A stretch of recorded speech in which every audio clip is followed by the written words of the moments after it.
About 2 weeks ago, I went on a solo trip to Slovenia, and in 3 days, I visited Lake Bohin, Lake Bled, and Ljubljana. This video is all about Ljubljana. It's the capital city of Slovenia.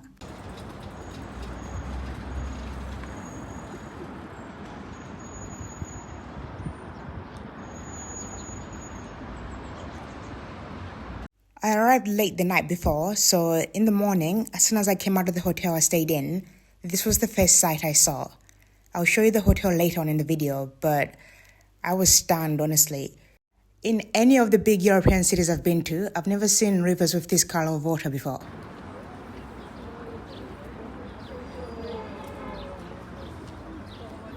It looks greenish, but I have to say the more daylight there is, or sunlight, the more vibrant it looks.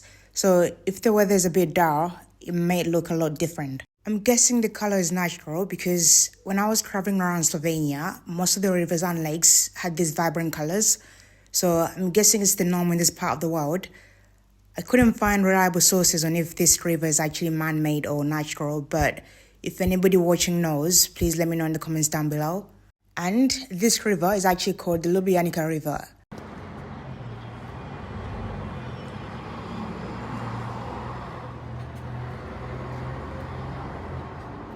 This bridge is called the Dragon Bridge. It's one of the most iconic landmarks in Ljubljana. It's called the Dragon Bridge because of 4 dragons that stand at each corner of the bridge. Originally, it was called the Jubilee Bridge of Emperor Franz Joseph I. And I was wondering, why was an Austrian emperor being honored here in Ljubljana? Then I found out that modern-day Slovenia was once part of the Austro-Hungarian Empire. I honestly had no idea. To be fair though, I don't know much about this region of Europe, and I'm learning as I travel. My first real introduction to this empire was in Vienna. This was when I visited the Sisi Museum. For those of you who don't know, Sisi was Empress Elizabeth of Austria. She was the wife of Emperor Franz Joseph I. And once I understood Slovenia's connection to the empire, a lot of things started to make sense, like why the architecture here looks so similar to Austria, Hungary, and I would say in some parts Czech Republic as well. And Slovenia is generally considered part of Central Europe. Culturally though, I spoke to a local who said he personally feels more Eastern European, and I can kind of see what he meant by that. I mean, after World War I, Slovenia became part of Yugoslavia, and that meant schools, media, administration were all influenced by the Yugoslav system. So it makes sense that some locals might still feel a cultural link to Eastern or post-socialist Europe. And when you walk around the Dragon Bridge, the atmosphere is so relaxed and it's so clean as well. I mean, these days when I go to a lot of European cities, especially the Western ones, most of them smell of piss. And there's so much antisocial behavior going on. I hope things stay this way in Ljubljana because at the moment I feel like a lot of people are discovering how cool this city is. Even myself, I really didn't know much about Ljubljana until a year or 2 ago. But I was so curious, I had to visit. So if anybody's watching because they want to visit, please have some civic sense. When I mean civic sense, I mean don't litter, don't piss everywhere. Just don't ruin good things for everyone.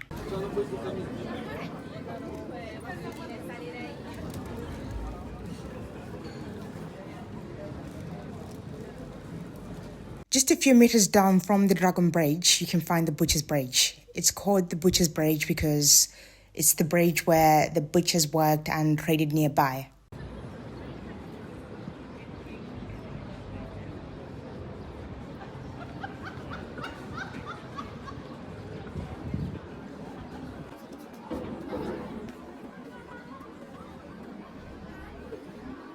Now, why are there lovelogs? Well, apparently it's just what people do, and the city actually discourages it, but people do it anyway.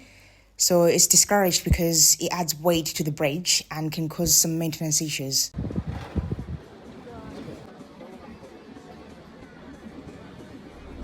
And when you walk alongside the Ljubljanica River, you will eventually come across the President Square. It's the main city square, and it's the heart of Ljubljana. From here, you can see the Francesca Church. It's the pink building, and the Triple Bridge. The square is named after Franz Prešeren. He is Slovenia's national poet, and he helped in shaping Slovene language as well as identity. Now, about the Slovene language, you might be wondering, why is Ljubljana spelled the way it is?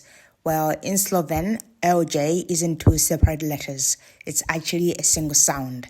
They call it a soft L. It's a sound in between an L and a Y. So instead of saying it like two separate letters, you'd say it the way you would blend an L and a Y in English. Slovene uses the same Latin alphabet as English, but with different pronunciation rules, which is why Ljubljana looks impossible to pronounce if you use the English rules.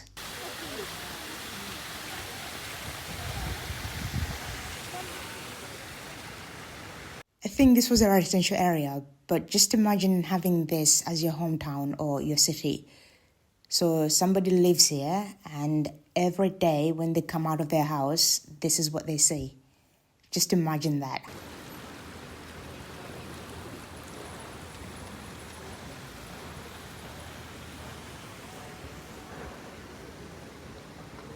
After walking alongside the Ljubljanica river, it was time to get some food. So I went to this market. It's literally where the Butcher's Bridge takes you to. Apparently, this city has several markets, but I only went to this one. Here, you can get some fresh fruits, food, flowers, and a lot of other things. So if you plan on visiting Ljubljana, I recommend that you visit one of these markets. I stopped over at this food truck. So Slovenia actually has access to the Adriatic Sea, so you can get a lot of good seafood options here. They also have a lot of lakes and rivers, and some fish is sourced there, like trout. The cooking style on this food truck reminded me a lot of Croatia and Montenegro. Other food trucks were serving Italian food, so there was variety there. I'm a huge fan of Balkan food, so I ordered this calamari. I had a lot of this, or maybe too much, when I was in Croatia and Montenegro, and I really missed it. This was 14 euros a plate, and you also get a slice of bread with it. The bread was actually so delicious as well. This market is called the Central Market. It's a really good and easy way to actually find local products as well. It's open on Mondays till Saturdays, and it's closed on Sundays. And from this market, you can easily go to the Cathedral of St. Nicholas. It's this 18th century Baroque church. It's one of the most recognizable buildings in the city. It's basically the big building with a turquoise dome. To enter the cathedral as a tourist, you need to pay 3 euros. But if you're going to pray or worship, it's free. It's an active church, so if you're interested in visiting, make sure you check the tourist opening times. Also, since this is the main cathedral in Ljubljana, a lot of events happen here, and they might affect the tourist opening times. Other times, there's mass going on, so just look out for the events on the Visit Ljubljana website. And if you just want to attend mass, you're free to do so. So apparently a lot of what looks like solid gold here is actually gold leaf. These are thin layers of gold. They're pressed onto wood and plaster to create that baroque shine. It just looks so expensive. I wonder how much money it would actually cost to build something like this in this day and age. Before Ljubljana, there was actually a Roman city here called Emona. And apparently you can still find bits of these Roman walls scattered around the whole city. I didn't see any though, but I'm sure if you try to, you'll be able to, because Ljubljana is not that big. And most of the modern city you're seeing now was actually designed by one architect called Jose Plesnik. And I have to say it's very well designed. The city center is very walkable. You can see quite a lot of interesting things within a small radius. I mean, I got to see the Dragon Bridge, Ljubljanica River, the Triple Bridge, and a lot more in just less than an hour. One thing I find really interesting is that Slovenia only got its independence in 1991. So it got its independence in 1991 from Yugoslavia. That's not even that long ago.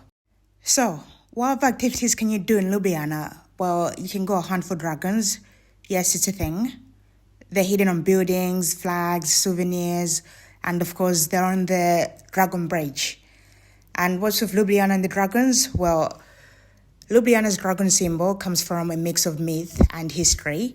And according to legend, the Greek hero, Jason, he passed through the area and he killed a dragon in the nearby marshes, which became part of the city's story. Over time, the dragon came to represent strength and protection, and it was then added to the city's coat of arms. Another thing you could do is go up to the castle. It's that one right there. It sits right at the top of Ljubljana. You can get there by funicular, and if you have the energy, you can walk up there. And inside the castle, you can find exhibitions. And if you love art, you can also go to Metelkova Art Center. And for day trips, you could go over to Lake Bled. Actually, I'm going to post a video about Lake Bled because I did go there. You could also visit the Postojna Caves and the Skorjan Caves. And if you just want to chill, you can chill at the Tivoli Park. And if you really want to get to know Ljubljana, you could always join some tours where locals guide you through the city, and you can easily find most of them with a Google search.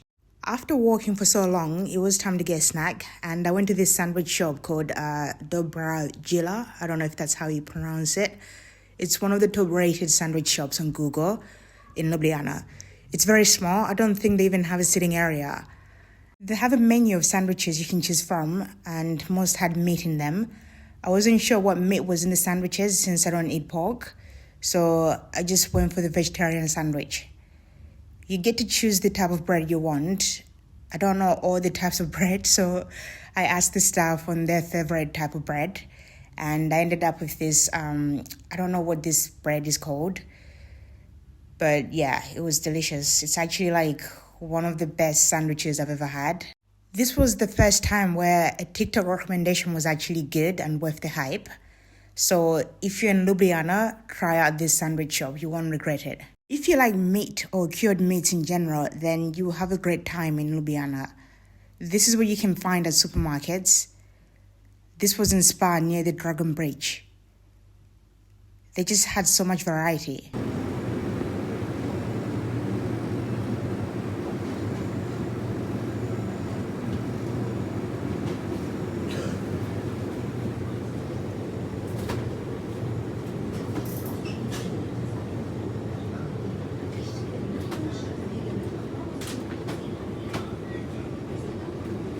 To get around the city, you can also rent bikes or scooters.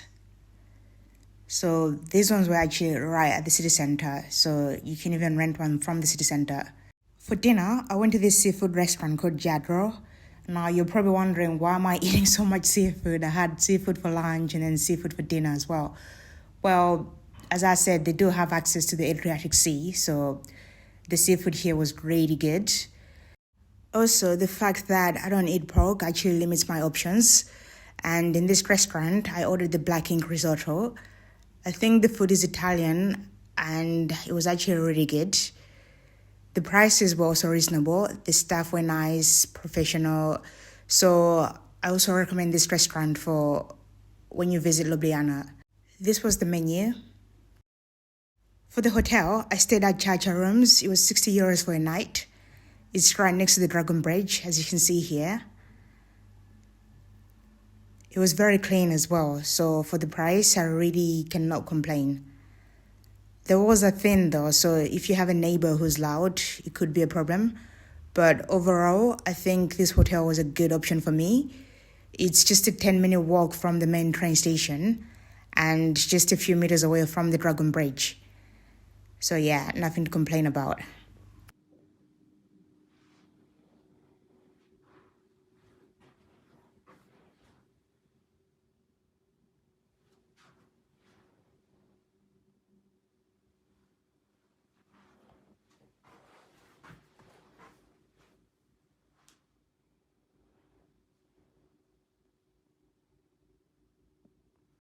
At night, as in 11 p.m. and after, there were still quite a few people out and I felt safe walking around on my own.